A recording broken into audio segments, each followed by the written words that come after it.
तुल्य वरिष्ठ जन, मेरे साथी साथियों और यहाँ विराजमान मेरे भारत के भावी या भविष्य की तस्वीरों को मैं चरण स्पर्श प्रणाम करता हूँ। आज इस 76वें गणतंत्र दिवस को आप सभी को हार्दिक शुभकामनाएं।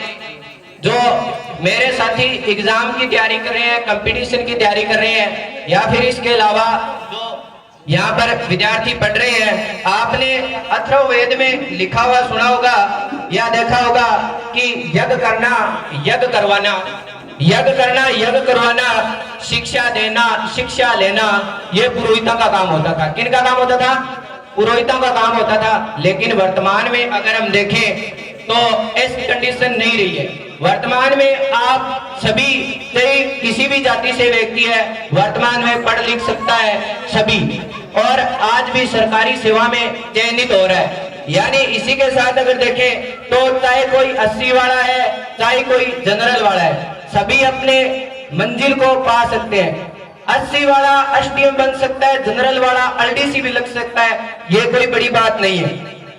आपने वो मारवाड़ी में कहावत तो सुनी होगी कि गिर को कर कर खड़ा, हिरण किसो की खाए, आप चढ़े फूल बगे फिर भी घोड़ा क्यों आगे जाए। कि सर इसका क्या मतलब होता है? इसका मतलब कि हिरण, कभी आपने हिरण को घी खाते देखा है क्या? कभी नहीं खाता है, वो सीधा घास फूस खा सकता है। घोड़े को हम स्पेशल तौर से उसका वैज्ञानिक तरीके से उसकी देखभाल करते हैं, लेकिन फिर भी एक हिरण होता है, वो एकदम घोड़े से आगे ही जाता है, दौड़ के अंदर जाता है ना। इसी के साथ अगर हम देखें तो आपने देखा होगा कि आप चाहे जाट हो, चाहे राजपूत हो, चाहे आप काले हो, गोरे हो, चाहे आप किसी भी स्थिति है आपकी, यानी आपकी मंजिल में आपकी स्थिति कभी तय नहीं करती है। आपकी मंजिल में आपकी स्थिति कभी तय नहीं करती है। आपने देखा होगा ये आपको अलग अलग कलर के गुब्बारे दिखाई दे रहे हैं, दिखाई दे रहे हैं ना। मान लो ये किसी भी ऊंचाई के ऊपर है, तो आप मुझे बताओ इनकी ऊंचाई है वो इनका कलर तय करता है, इनका रंग तय करता है, या इनके भरी हुई हवा क्या तय करती है? उनके अंदर भरी हुई हवा तय करती है। तो ये कभी नहीं होता कि हम जिस भी कंडीशन में है अपनी मंजिल को नहीं पा सकते। ठीक है, मैं यहाँ 3 साल से पढ़ा रहा हूँ और थोड़ा थोड़ा समय मैं पहले भी कई स्कूलों के अंदर दिया है, लेकिन यहाँ पे जितने छोटे बच्चों की देखभाल होती है ना, वहाँ आप चाहे कौन से भी विद्यालय में चले जाओ, छोटे बच्चों की इतनी देखभाल मैंने 3-4 सालों में कई स्कूलों के अंदर जाकर देखा है, कहीं भी नहीं की जाती। छोटे बच्चों को यहाँ पर स्पेशल तौर से हमारे सुरेंद्र जी सर प्रिंसिपल है, जो आज भी खुद पढ़ाते हो। आप कौन से भी स्कूल में जाकर देख लो, प्रिंसिपल खुद नहीं पढ़ाता। और वर्तमान में बात करें तो सुरेंद्र जी हमारे 2016 में फर्स्ट ग्रेड की तैयारी करते थे, लेकिन उनका फर्स्ट ग्रेड में नहीं हुआ। तो नहीं होने का ये कारण नहीं है कि हम हताश हो जाएं, ये कभी ध्यान में नहीं रखना है। आज वो नहीं होने के कारण आज हमारे गांव में और पास के गांव में 15-16 KWD में कम से कम 20 लोगों को रोजगार और साथ में कम से कम 400-500 बच्चों को वर्तमान में शिक्षा दे रहे हैं। आज अगर उनका फर्स्ट ग्रेड में हो जाता तो खुद के रोजगार था बस, लेकिन वर्तमान में वो 20 से 25 हमारे जैसे लोगों को रोजगार दे रखा है। ये बात। और आज के युवा की अगर हम बात करूं, जो मेरे साथी है, मैंने बहुत जगह देखे हैं कि 16 साल से लेकर 25 साल की जो एज होती है, मैंने कई जगह देखे हैं उनकी मदिरा सेवन करने लग जाते हैं छोटी छोटी एज में, सिगरेट या फिर कोई आदि नशे की जो दवाइयां खाने लग जाते हैं। मैं ग्रेजुएशन में था तब मैंने कंडीशन देखी थी, मेरे साथ एक व्यक्ति पढ़ता था, उसके बारियों के अंदर आप देखो ना तो 90% थे। लेकिन आपको पता होगा जब हम कॉलेज में घुसते हैं तो हमारे साथ एक सबसे बड़ी घटना घटित होती है। हमारा एक बनता वहां पर ग्रुप, क्या बनता है? अब हमें उसके अंदर चयन करना है कि ये ग्रुप किसका है। कुछ लोगों को आपने देखा होगा बाजार कॉलेज जाते हैं, आवारागर्दी में घूमते रहते हैं। ठीक है, अगर वो 90% वाला व्यक्ति उस ग्रुप के अंदर मिल गया तो वो 90% वाला 40% के बराबर आने में समय नहीं लगता है। उसी व्यक्ति के 90% थे और फर्स्ट ईयर में उस आवारागर्दी ग्रुप को मिलने के कारण वो फर्स्ट ईयर में भी पास नहीं हो पाए थे। और 90% कितने होते हैं, बहुत कठिन से बनाए जाते हैं। और इसीलिए संगति का विशेष ध्यान रखें, संगति का विशेष ध्यान रखें। और मंजिल आप कोई भी पा सकता है कि कौन दिखाता है रास्ता समुद्र नदियों को, कौन दिखाता है समंदर का रास्ता नदियों को। अरे जिनके हौसले या मंजिल पाने का जुनून हो, मसूरे की जरूरत नहीं होती। मसूरे क्या होते हैं जानते हो क्या? मार्गदर्शन की जरूरत नहीं होती। किन की जरूरत नहीं होती? मार्गदर्शन की। और हम तो ऐसे समाज से, ऐसे गांव से बिलोंग करते हैं जिनको मार्गदर्शन की तो विशेष आवश्यकता होती ही नहीं है। लेकिन साइको के अंदर आपने सुना होगा, स्टेनले रीड कहते हैं कि जो ये किशोरावस्था होती है ना हमारी, जो 16 से लेकर 20 साल की है, कि ये तूफान और तनाव की यही होती है। क्या होती है? अगर इनको घर वाले विशेष मार्गदर्शन नहीं दे सके तो वे काफी सुबोध हो जाती है।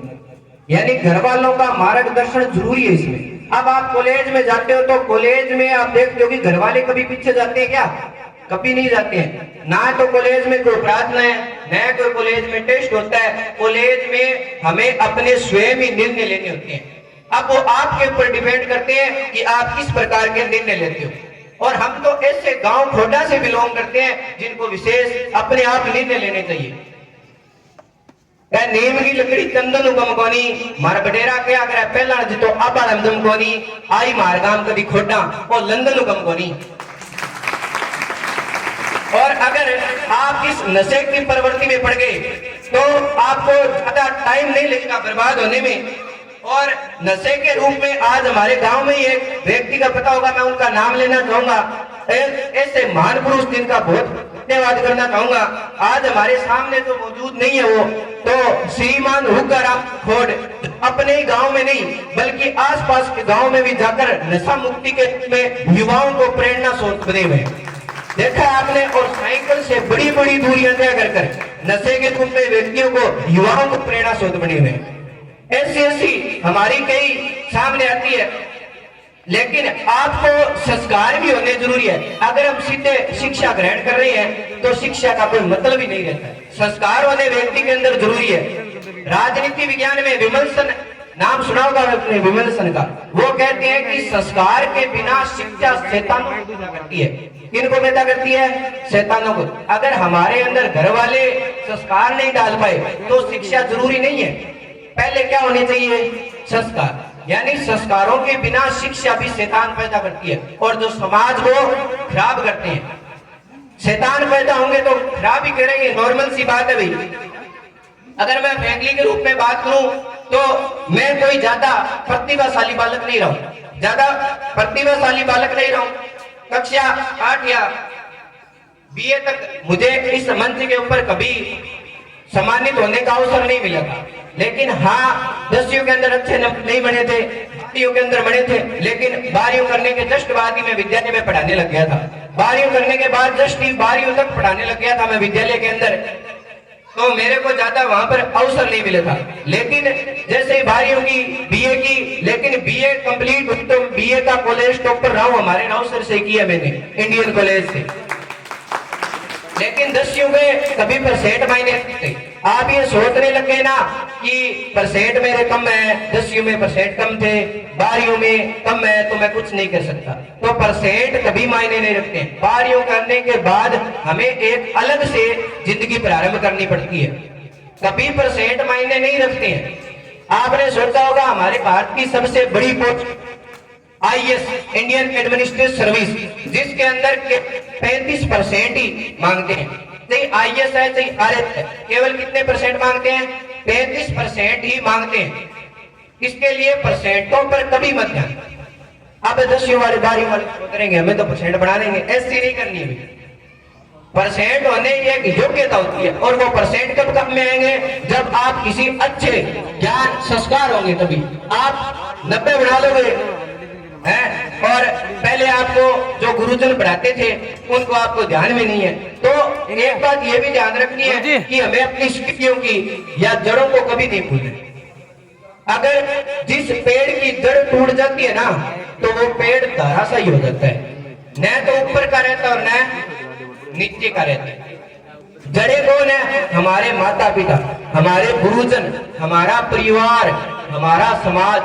आप सही कितनी भी ऊंचाई पर चले जाओ, लेकिन हमारे समाज को कभी नहीं भूलना, हमारे परिवार, हमारे गांव वालों को कभी नहीं भूलना।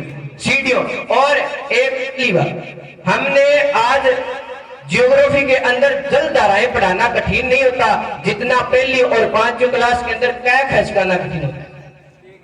कै कबूतर ख खरगोश सिखाना पहली वालों को कितना कठिन होता है। आज कोचिंग संस्थान या विद्यालय के 12वीं क्लास में जलधाराएं पढ़ाना कठिन नहीं होता। तो जो आपके गुरुजन है पहली दूसरी में आपको पढ़ाए थे, आप कितनी भी सीढ़ियों के ऊपर चले जाएं, उनको कभी भूलना नहीं है आपको। तो कि राह जहां तक जाएगी राहगीर वहां तक जाएगा, राह जहां तक जाएगी राहगीर वहां तक जाएगा। दरिया से पूछ रहे हो नीर कहां तक जाएगा, खींच धनुष की डोर और निशाना साध अपनी मंजिल में, बाद में देखा जाएगा कि तीर कहां तक जाएगा। इंसान को खुद कभी पहचानता नहीं है। अगर इंसान अपने ताकत को खुद पहचानने लग जाए ना, तो भगवान को भी धरती पर ला सकता है, ठीक है। और खुद अगर मेहनत करेंगे, मैं कहता हूं अगर आप मेहनत करो तो आपको भगवान भी नहीं रोक